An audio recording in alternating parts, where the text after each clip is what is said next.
નમસ્તે મિત્રો. Microprocessor and controller એપ્લિકેશન્સના યુનિટ 1ના છઠ્ઠા લેક્ચરમાં આપનું સ્વાગત છે. આજનું ટાઇટલ છે DC servo motor. Prerequisites for this session: construction and working of DC motor. મિત્રો, તમે સેમિસ્ટર 3માં અને 4માં મશીન્સ ભણી ગયા છો અને એમાં ડીસી મોટર ભણી ગયા છો. તમને ડીસી મોટરનું સ્ટ્રક્ચર, કન્સ્ટ્રક્શન, વર્કિંગ પ્રિન્સિપલ વગેરે ખ્યાલ હોવો જરૂરી છે. After completion of this session, student will be able to explain working principle, construction and operation of DC servo motor, classify DC servo motor with their characteristic, discuss application of DC servo motor in DC position control. Topics to be covered: આજે આપણે જોઈશું working principle, construction and operation of DC servo motor. DC motor માટે કાર્ય સિદ્ધાંત, રચના અને operation સમજીશું. Armature controlled DC servo motor. DC servo મોટરનો એક પ્રકાર છે armature controlled DC servo motor.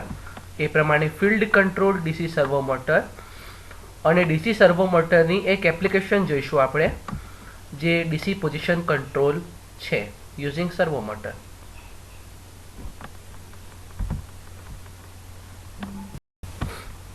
Working principle of DC servo motor. DC servo મોટરનો working principal basically DC motor જેવું છે, બહુ ફેર નથી. When the current carrying conductor is kept in the magnetic field, there will be force on conductor and torque is produced. જ્યારે પણ current carrying કંડક્ટરને, વાહકને કે જેમાંથી current પસાર થતો હોય, ફિલ્ડમાં મૂકવામાં આવે ત્યારે એ કંડક્ટર પર, એ વાહક પર ફોર્સ પ્રોડ્યુસ થાય છે અને એ ફોર્સ છે ટોર્ક છે.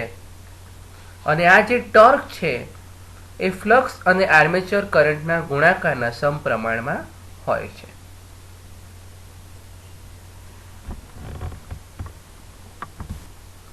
Construction of DC servo motor. Again construction સાદી ડીસી મોટર જેવું જ કન્સ્ટ્રક્શન છે. ફિલ્ડ સિસ્ટમ છે, આર્મેચર સિસ્ટમ છે. જોઈએ આપણે.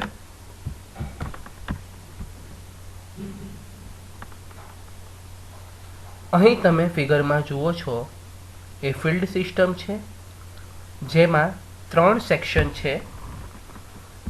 પહેલું સેક્શન છે તે પોલ છે,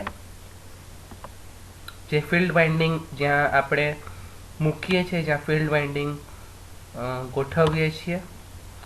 સેકન્ડ છે એ ફિલ્ડ વાઇન્ડિંગ છે અને થર્ડ છે એ યોક છે, જે બાહ્ય રચના અને સ્ટ્રક્ચરના બેઝ તરીકે યુઝ થાય છે. આર્મેચર સિસ્ટમને સમજીએ. આર્મેચર સિસ્ટમમાં આર્મેચર કોર વાપરવામાં આવે છે, જે લેમિનેટેડ કોર છે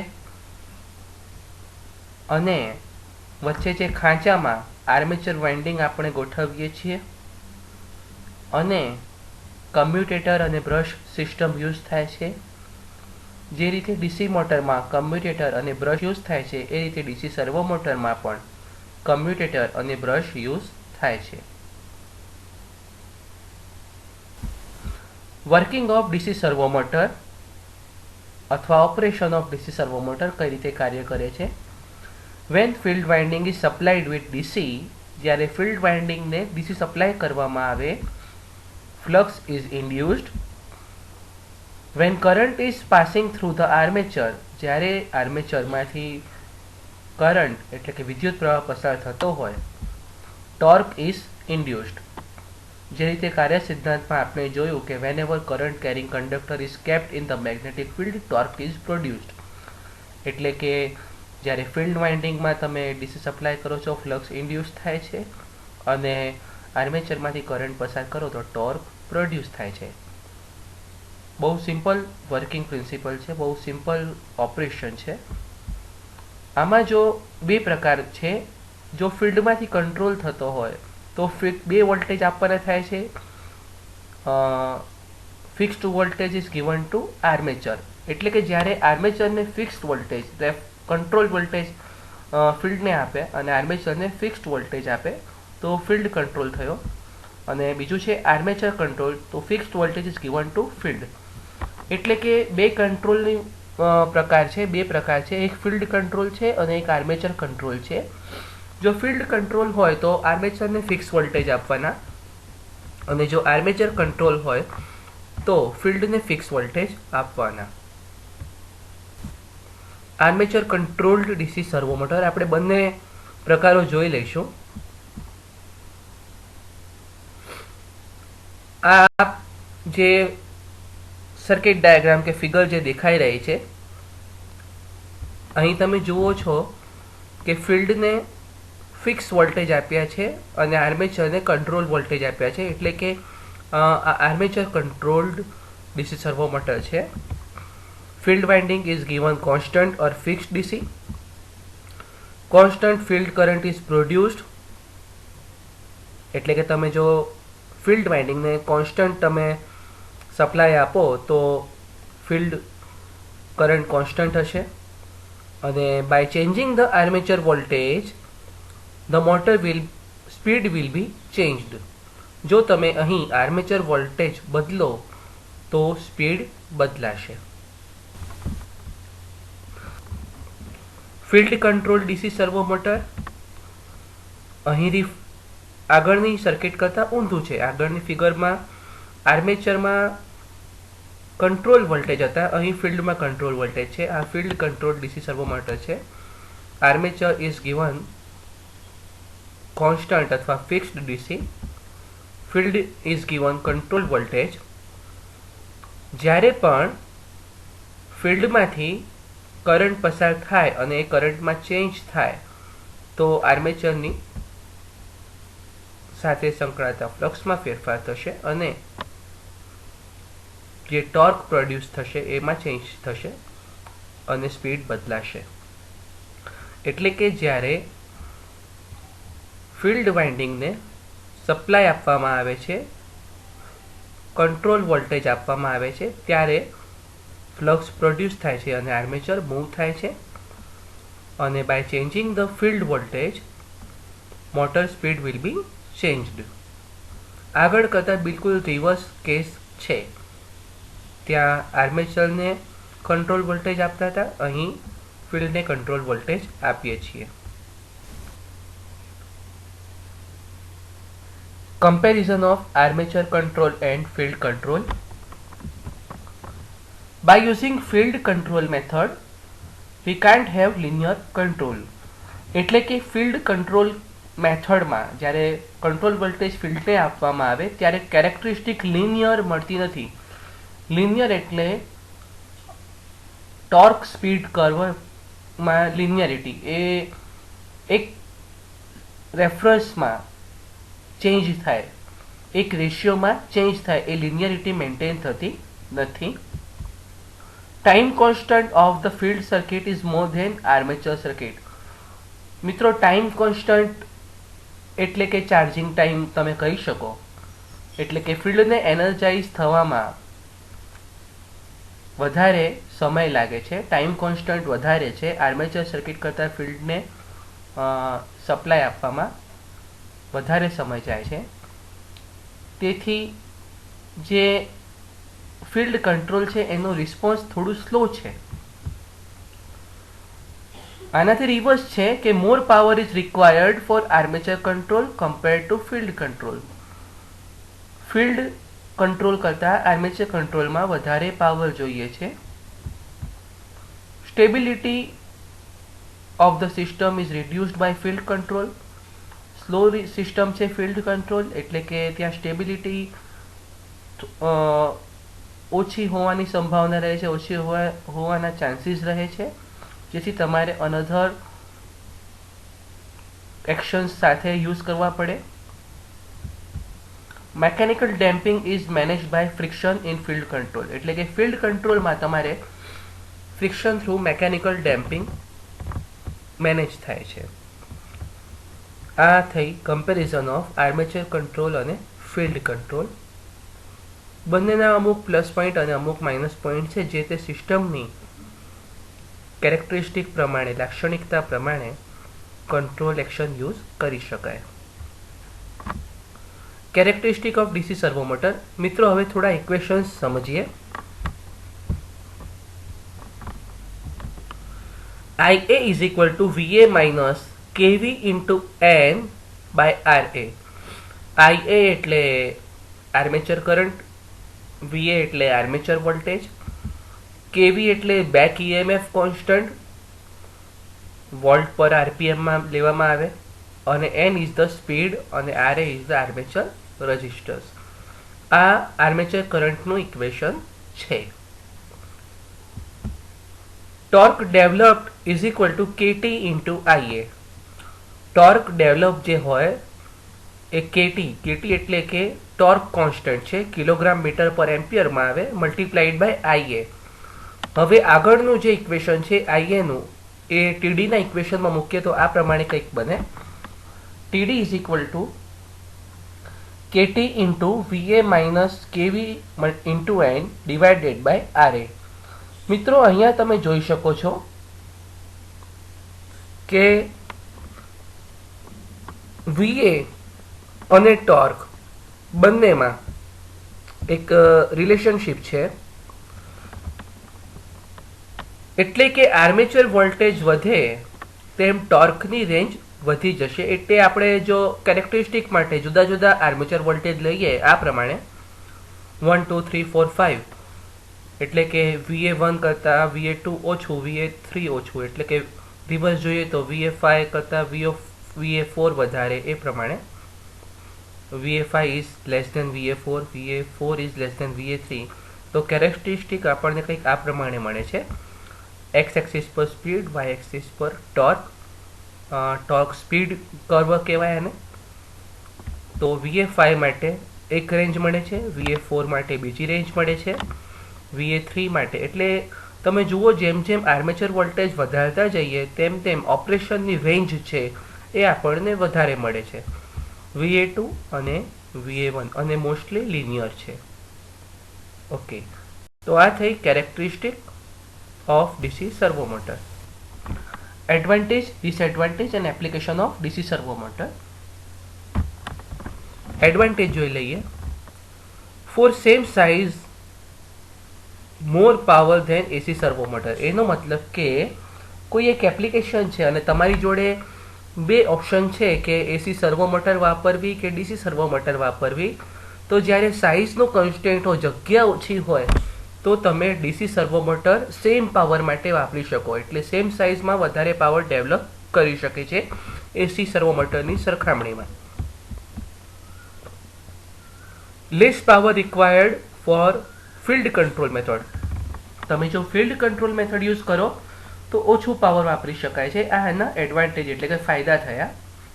હવે ડિસએડવાન્ટેજ અથવા લિમિટેશન્સ જોઈએ. કમ્યુટેશન ડિફિકલ્ટીઝ આર ઓબ્ઝર્વડ. જ્યાં બ્રશિશ અને કમ્યુટેટર આવે ત્યાં કમ્યુટેશન ડિફિકલ્ટીઝ ડેફિનેટલી રહેવાની. જે કરંટનું કન્વર્ઝન થાય છે એ કન્વર્ઝન વખતે થોડી ડિફિકલ્ટી રહે છે. Sparking at brushes due to poor commutation. Brush પાસે તમને ખબર છે કમ્યુટેટર સેગમેન્ટમાં હોય છે, એટલે સ્પાર્ક થવાની પોસિબિલિટી રહે છે. કમ્યુટેશન પુઅર થાય છે. Armature weight is more due to winding. As a result inertia is increase, so more time to start and stop. આપણે જોયું આગળ કે આર્મેચરમાં વાઇન્ડિંગ છે એટલે કે એનું વજન વધારે છે, એનું ઇનર્શિયા વધારે છે. હવે તમે સિમ્પલ સમજો, જેનું વજન વધારે હોય એને ભાગવામાં પણ કે દોડવામાં પણ થોડું મોડું થાય અને રોકવામાં પણ થોડું મોડું થાય. એ પ્રમાણે આર્મેચર માટે છે કે આર્મેચર છે એને વાઇન્ડિંગ છે એમાં વજન વધારે છે, એનો ઇનર્શિયા વધારે છે, એટલે સ્ટાર્ટ અને સ્ટોપ થવામાં થોડોક વધારે સમય જોઈએ છીએ. Friction between brush and commutator, આપણને ખ્યાલ છે કે બ્રશ અને કમ્યુટેટર વચ્ચે ફ્રિક્શન થાય. More maintenance compare to AC servo motor, AC servo motor કરતાં મેન્ટેનન્સ વધારે હોય છે. હવે આની એક એપ્લિકેશન તમને કહી દઈએ કે used for application like aircraft and satellite where there is importance of space and size.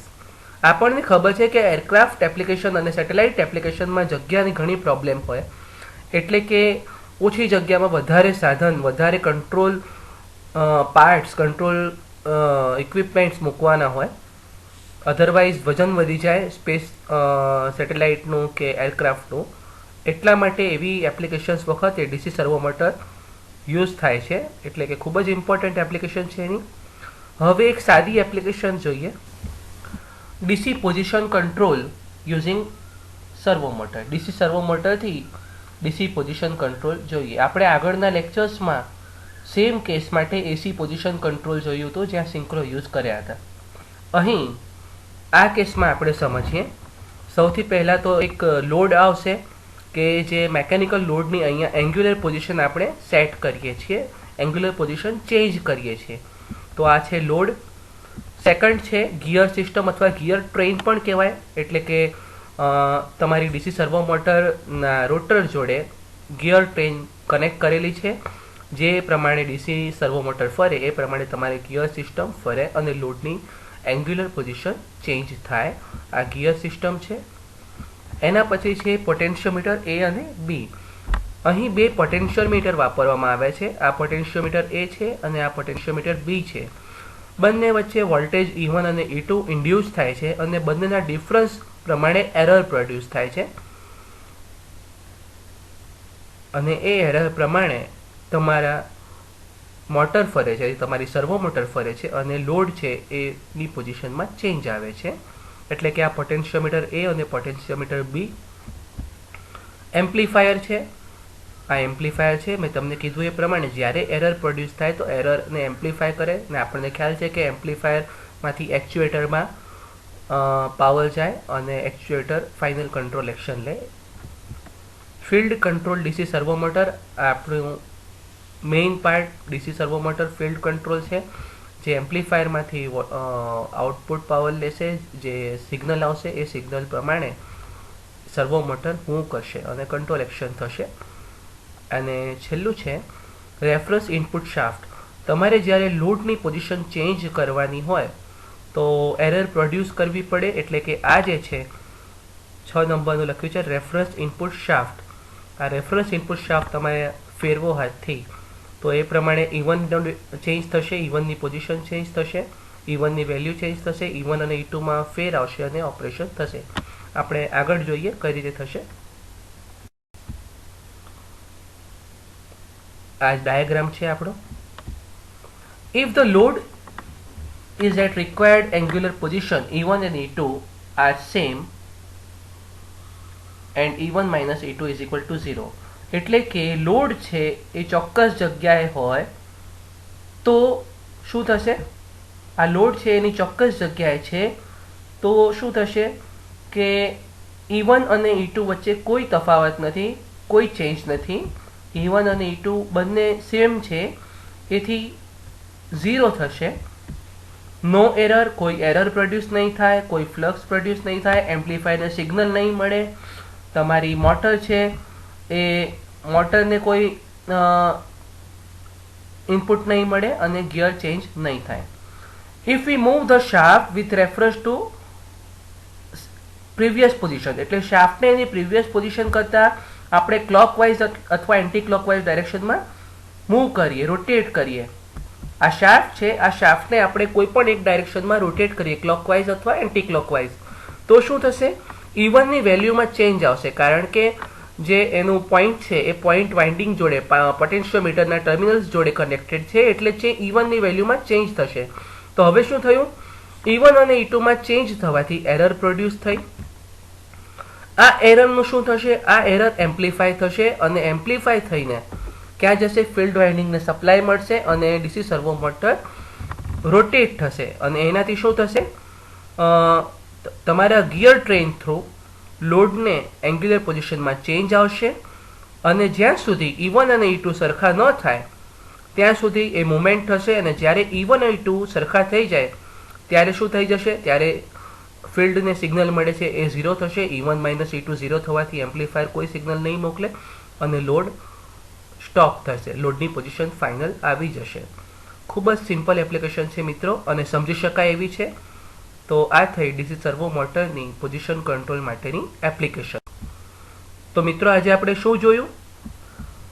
આપણે ડીસી સર્વો મોટરની આ પ્રમાણેની કેરેક્ટરિસ્ટિક જોઈ, એનું કાર્ય સિદ્ધાંત જોયું, એનું કન્સ્ટ્રક્શન જોયું, ઓપરેશન જોયું, એના પ્રકારો જોયા, આર્મેચર કંટ્રોલ અને ફિલ્ડ કંટ્રોલ, પછી એની કેરેક્ટરિસ્ટિક જોઈ અને એના એડવાન્ટેજ, ડિસએડવાન્ટેજ અને એપ્લિકેશન્સ જોયા.